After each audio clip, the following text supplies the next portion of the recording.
स्थानिक स्वराज्य संस्था एमपीएससी गट क ग्राम महसूल अधिकारी तसेच इतर सर्व पोस्ट यांच्या पूर्व परीक्षेसाठी आपण घेऊन आलेलो आहोत प्रिव्हियस इयर क्वेश्चन म्हणजे मागील वर्षांचे झालेले जे काही क्वेश्चन आहेत यांच्यावर आधारित महत्वाचे व्हेरी आयएमपी असे 20 एमसीक्यू असे एमसीक्यू की ज्याचे पर्याय उत्तर आणि सविस्तर स्पष्टीकरण या व्हिडिओमध्ये दिलेले आहे। नमस्कार मित्रांनो, तुमचं व्हीएचजी मध्ये स्वागत आहे। व्हिडिओ कोणत्याही पद्धतीने स्किप न करता शेवटपर्यंत बघायचा आहे आणि जर तुम्ही चॅनलला जर नवीन असाल तर चॅनलला सबस्क्राइब करायला विसरू नका, लाईक करा आणि जे आपले असे कोणी ओळखीचे असतील जे स्पर्धा परीक्षा देतात त्यांच्यापर्यंत हा व्हिडिओ शेअर करा।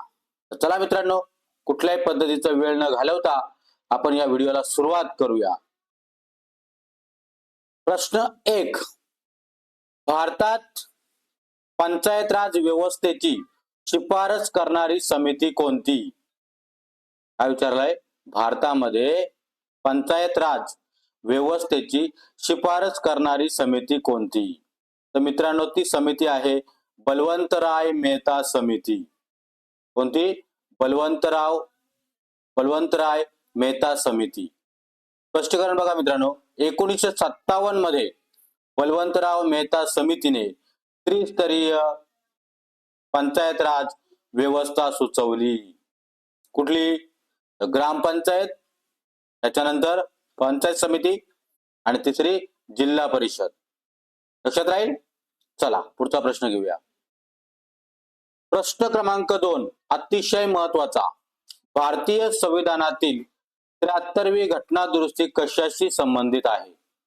मित्रांनो, भारतीय संविधानातील 73वी घटना दुरुस्ती ही पंचायत राज संस्था यांच्याशी संबंधित आहे। काय केलं गेलं? 73व्या घटना दुरुस्तीने ग्रामीण स्थानिक स्वराज्य संस्थांना घटनात्मक दर्जा दिला। लक्षात राहील? ओके, चला मित्रांनो, लाईक करा। पुढचा प्रश्न घेऊ।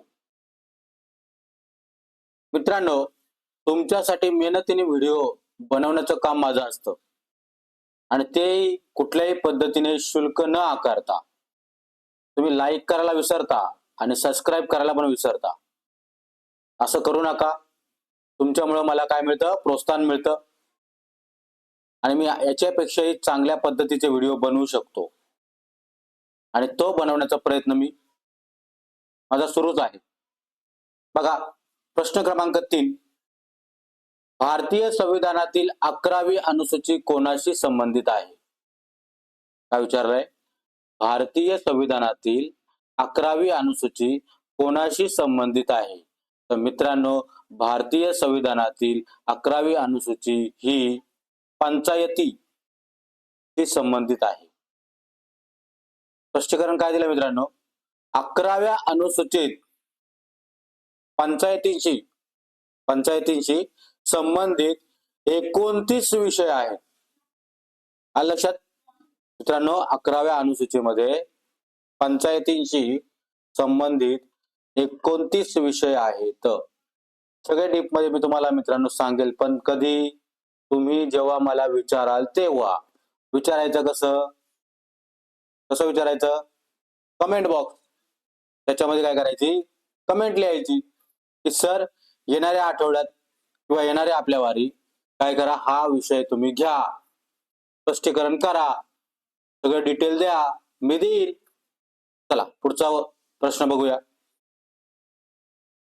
बघा, महत्वाचा प्रश्न, भारतीय संविधानातील 12वी अनुसूची कोणाशी संबंधित आहे? मित्रांनो, भारतीय संविधानातील 12वी अनुसूची ही नगरपालिकेशी संबंधित आहे आणि या 12वी अनुसूचित नगरपालिकांशी संबंधित 18 विषय आहेत। किती विषय आहेत? 18 विषय आहेत। चला मित्रांनो, पुढचा प्रश्न बघूया। बघा, पुढचा प्रश्न काय दिलाय?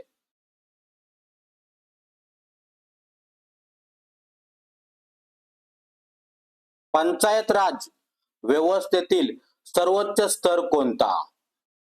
मित्रांनो, जिल्हा परिषद हा पंचायत राज व्यवस्थेतील सर्वोच्च स्तर आहे. है नाही? आपण बघितली ग्रामीण स्थानिक स्वराज्याची त्रिस्तरीय रचना बघितली. त्या रचनेमध्ये काय सांगितलं सुरुवातीला आपल्याला ग्रामपंचायतच्या वरती काय येते पंचायत समिती आणि त्याच्यावरती काय येते जिल्हा परिषद. म्हणजे जिल्हा परिषद हा काय सर्वोच्च स्तर आहे. लक्षात राहील मित्रांनो. चला पुढचा प्रश्न घेऊया. पुढचा प्रश्न तुमच्या समोर प्रश्न क्रमांक 6. ग्रामपंचायतचा प्रशासकीय प्रमुख कोण असतो? मित्रांनो, ग्रामपंचायतचा प्रशासकीय प्रमुख हा ग्रामसेवक असतो. कोण असतो? ग्रामसेवक, प्रशासकीय अधिकारी असतो तो. है की नाही? सरपंच हा ग्रामपंचायतीचा निवडून आलेला प्रमुख असतो. तर ग्रामसेवक हा ग्रामपंचायतीचा प्रशासकीय कर्मचारी असतो. लक्षात आलं मित्रांनो. या ग्रामपंचायतवर किंवा हा जो काय आपण आज विषय घेतोय या विषयाची प्लेलिस्ट आपल्या या चॅनल मध्येच आहे. जवळजवळ त्याच्यावर 200+ प्रश्न आपण घेतलेले आहेत. जे प्रश्न आणि उत्तर याच्या स्वरूपात आहेत. एकदा तुम्ही त्या लिंकला भेट द्या. ती लिंक मी डिस्क्रिप्शन मध्ये देतोय. ती डिस्क्रिप्शन मध्ये दिलेली लिंक बघा. तुम्हाला नक्कीच त्याचा फायदा होईल. चला पुढचा प्रश्न. पंचायत समितीचा प्रमुख कोण असतो? मित्रांनो, पंचायत समितीचा प्रमुख जो आहे तो कोण आहे? सभापती आहे. बघा आता इथे तुम्हाला कधी कधी एखादा प्रश्न थोडासा जमलिंग वाटू शकतो. कन्फ्यूज होऊ नका. सांगतो समजावून काय बोलतो मी. पंचायत समितीचा प्रमुख विचारलेला आहे आपल्याला.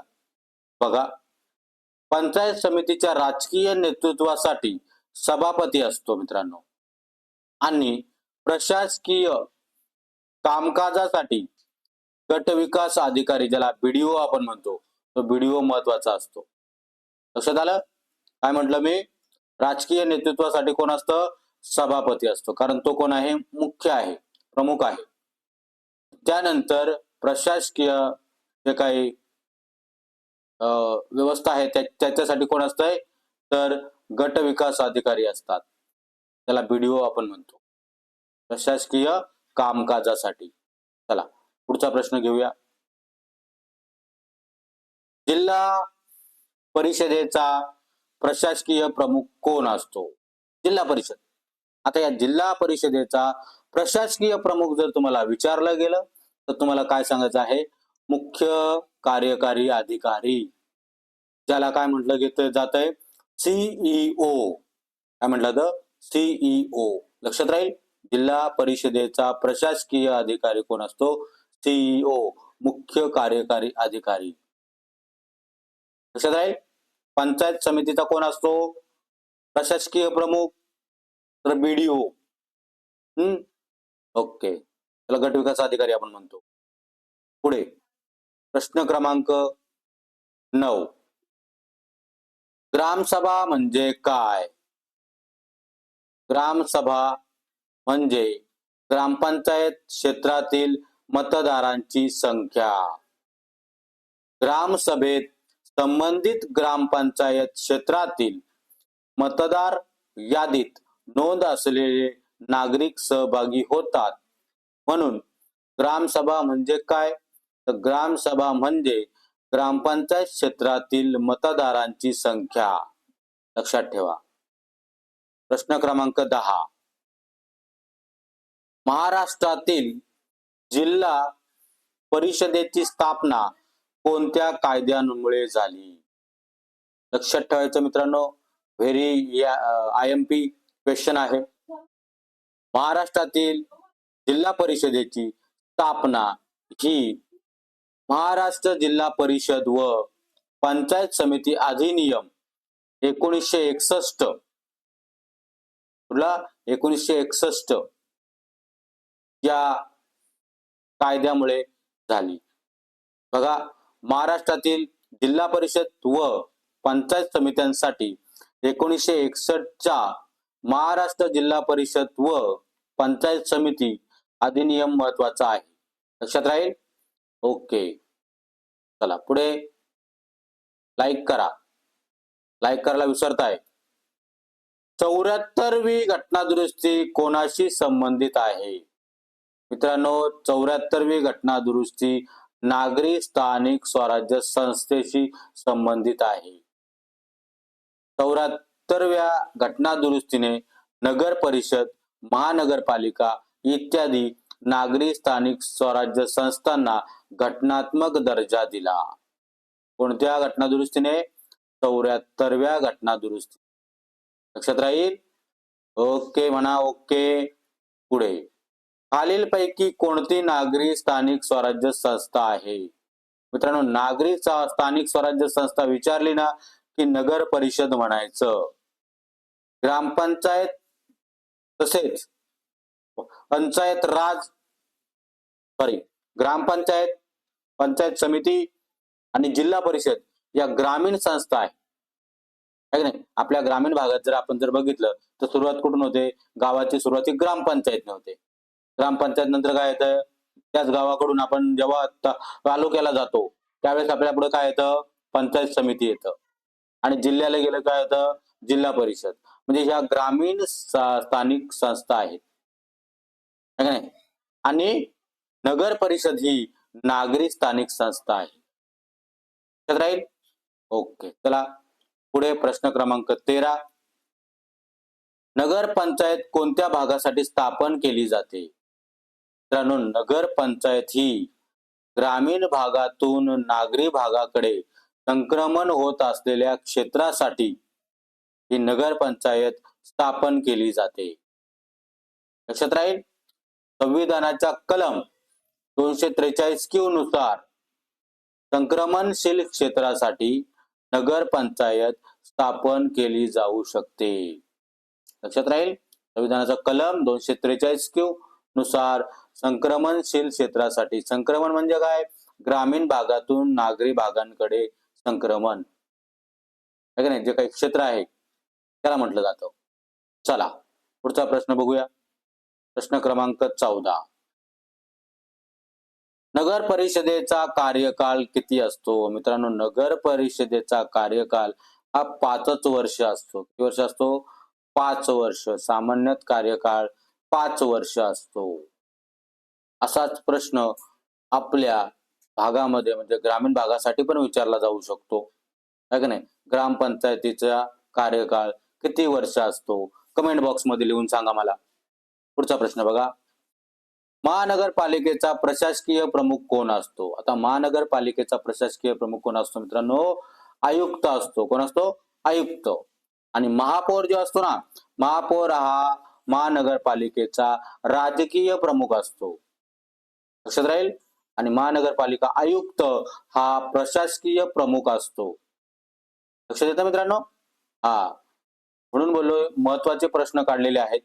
जे 20 महत्वाचे प्रश्न आपल्याला समजले की आपल्याला पुढचा अभ्यास करायला सोपं जाईल. याच्यावर पण लवकरच 100 MCQ मी घेणार आहे.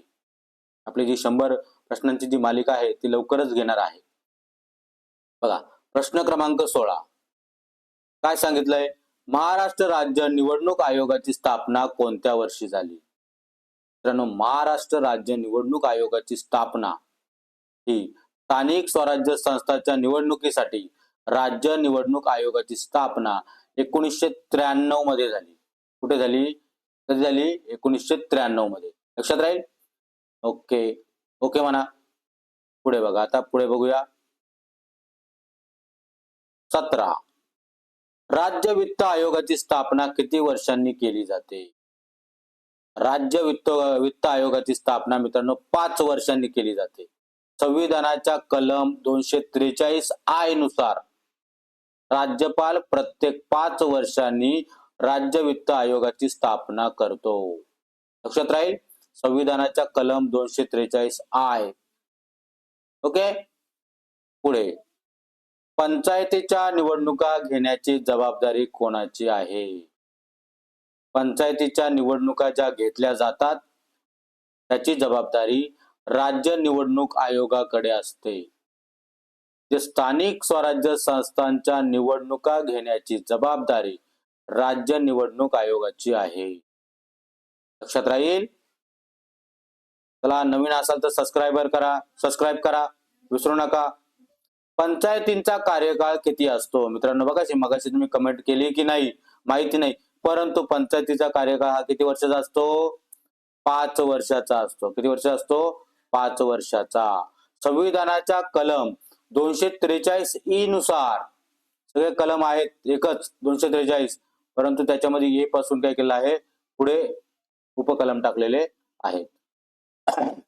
संविधानाच्या कलम 243 ई नुसार प्रत्येक पंचायतीचा सामान्य कार्यकाळ 5 वर्षाचा असतो.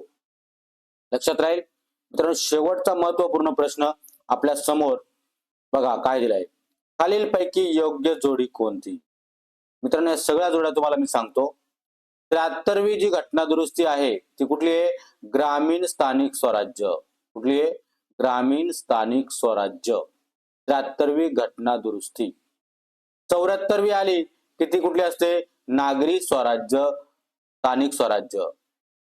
हे नाही, 74वी घटना दुरुस्ती नागरी स्थानिक स्वराज्य. 11वी अनुसूची विचारली गेली की पंचायती, त्याला 29 विषय आहेत, आणि 12वी अनुसूची याच्यासाठी नगरपालिका 18 विषय. लक्षात राहतील मित्रांनो. व्हिडिओ आवडलाच असेल. व्हिडिओ जर आवडला असेल, तसंच व्हिडिओ बाबत काही असेल तर तुम्ही मला कमेंट बॉक्स मध्ये लिहून कळवू शकता, किंवा येणाऱ्या वारी आपल्याला कोणता टॉपिक हवा आहे पाहिजे आहे त्यासाठी जो सुरुवातीला कमेंट करेल त्याच्यानुसारच आपल्याला तो टॉपिक घ्यावा लागेल, आणि तो घेणार आहे. फक्त मला सांगा, सुचवा काय घ्यायचं आहे आपल्याला. ओके. तर मित्रांनो, खूप खूप धन्यवाद. आपला व्हिडिओ शेवटपर्यंत तुम्ही थांबून स्किप न करता बघितलात. मित्रांनो, लाईक करत चला, शेअर करत चला, सबस्क्राईब करा आणि बेल आयकॉन दाबायला विसरू नका. आपल्या यशाचा प्रवास आमच्या सोबत. विश्वजित सर गुरुकुल कडून हे विश्वजित सर आपलं खूप खूप धन्यवाद मानतात. चला, भेटूया पुढच्या व्हिडिओकडे.